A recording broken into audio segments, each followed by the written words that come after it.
Rebonjour mes petites gouaches et bienvenue au nouveau sur cette chaîne Moa Art. Ici on parle d'art, on découvre des choses et tout ça en s'amusant. Oula, t'as pas l'air au top toi, qu'est-ce qui t'arrive? Je sais pas. Ah je vois, tu as le blues. Tu te demandes ce que tu fais dans cet univers si vaste. Tu trouves que ta vie n'a aucun intérêt. Pourquoi il a fallu que tu sois aussi moche? Non. Que tous les malheurs s'abattent sur toi. Pourquoi ton destin semble aussi pourri? Bon écoute, je vais te parler de la vie de Baudelaire et peut-être que tu iras mieux après. Vous devez sans doute connaître Baudelaire, ce poète si connu et si souvent étudié au lycée. Souvent, virgule, pour s'amuser. Il est né en 1821 à Paris. Bon, dès 5 ans, il perd son père. Un an après, sa mère se remarie avec le capitaine Opic, que Baudelaire haïra toute sa vie jusqu'à sa mort. Ah oui, il redoublera sa 3e. Souvent, virgule, si je te dis Les Fleurs du Mal, forcément ça te dira quelque chose. Ce recueil de poèmes est juste l'œuvre de la vie de Baudelaire. Le recueil regroupe 151 poèmes répartis dans 6 sections différentes. La première, Spleen et idéal, Tableau parisien, Levain, Fleurs du mal, La révolte et la mort. Ce recueil de poèmes est un peu comme son journal intime finalement. Même si c'est un recueil de poèmes, on peut quand même suivre une histoire, un chemin, celui de sa vie et surtout celui de sa descente aux enfers. Suivons de plus près cette descente aux enfers. Dans la première partie, Spleen et idéal, le poète exprime son désir extrême d'atteindre un monde de perfection, un monde de beauté, le monde des idées. Bon, il faudra aller voir Platon pour bien comprendre ce que c'est le monde des idées. Mais pour faire vite, tout ce qu'on vit là, c'est pas réel. Il existe un autre monde, donc le monde des idées, où tout est parfait, où tout est beau. Voilà. Il décrit aussi dans cette section son sentiment de déchirure, d'être un poète, un homme incompris de ses semblables. Dans cette même section, Baudelaire manifeste son attirance, son désir pour les femmes.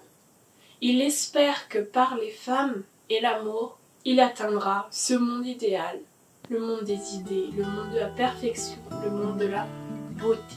Mais sa vie amoureuse est chaotique et se frotte alors à beaucoup de désillusions. Finalement, l'amour et les femmes ne lui permettent pas d'atteindre ce monde si voulu. Dans la section Tableau parisien, donc la suivante, le poète retente d'atteindre ce monde idéal, mais cette fois-ci en se rapprochant de ses semblables, en essayant de se mêler à la société de son époque. Toute cette section, le poète décrit des personnages, des métiers, l'ambiance de Paris. Mais rien à faire, il n'arrive pas à atteindre ce monde idéal. La section suivante, Levain.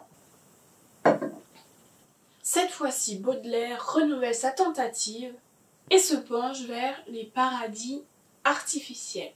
C'est tout ce qui est drogue, sexe et argent. Il n'y gagnera que des dettes et tombera malade et souffrira de la syphilis.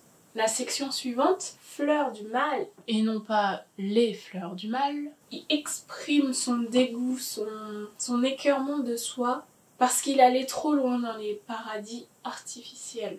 Dans l'avant-dernière section, La révolte, Baudelaire s'en prend tout simplement à Dieu, pactise même avec Satan. La dernière section, La mort, Baudelaire s'interroge sur le fait de mourir. Ainsi, il échappera à son spleen, à cette angoisse existentielle, à cette malédiction. Et puis, c'est aussi un moyen peut-être d'atteindre ce monde idéal. De plus, l'œuvre de sa vie, donc le recueil de poèmes Les Fleurs du Mal, se voit interdire la publication en 1857 parce qu'il y a 6 poèmes faisant outrage à la morale publique. Baudelaire fut obligé de retirer ces 6 poèmes, mais il en écrit 32 autres. Et en 1861, le recueil est enfin publié. Ce fut pas un énorme succès. À la fin de sa vie, Baudelaire est en proie à de terribles pensées suicidaires. Mais il n'a même pas le luxe de choisir sa mort, puisqu'il meurt de la syphilis en 1867. Cerise sur le gâteau, il est enterré dans le tombeau où se trouve son beau-père qu'il déteste tant.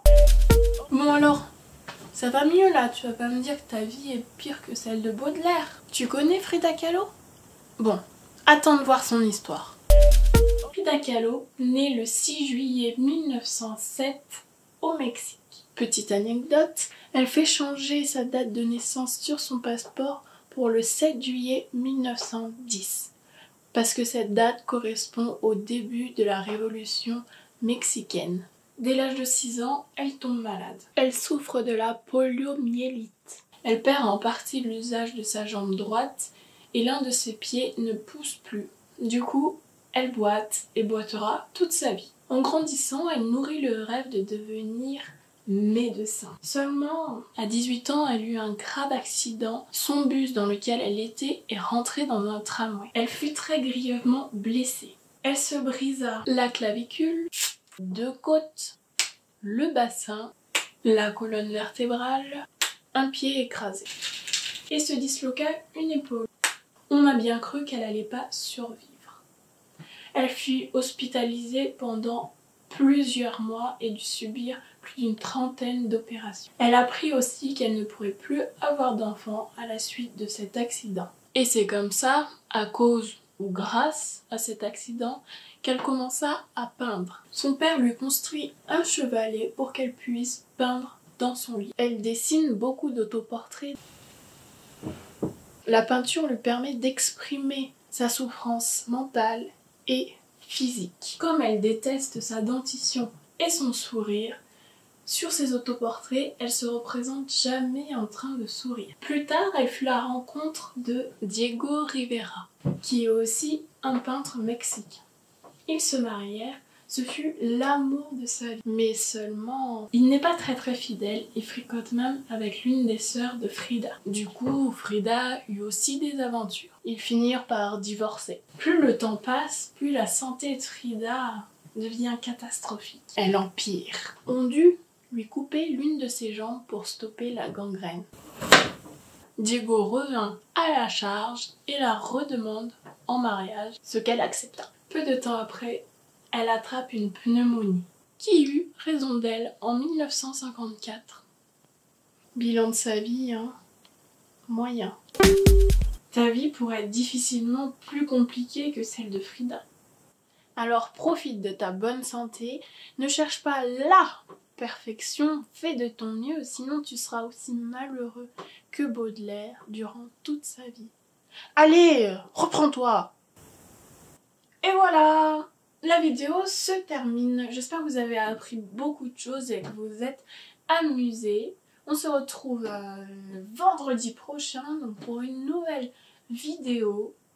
Abonnez-vous, likez, commentez, partagez et surtout prenez soin de vous.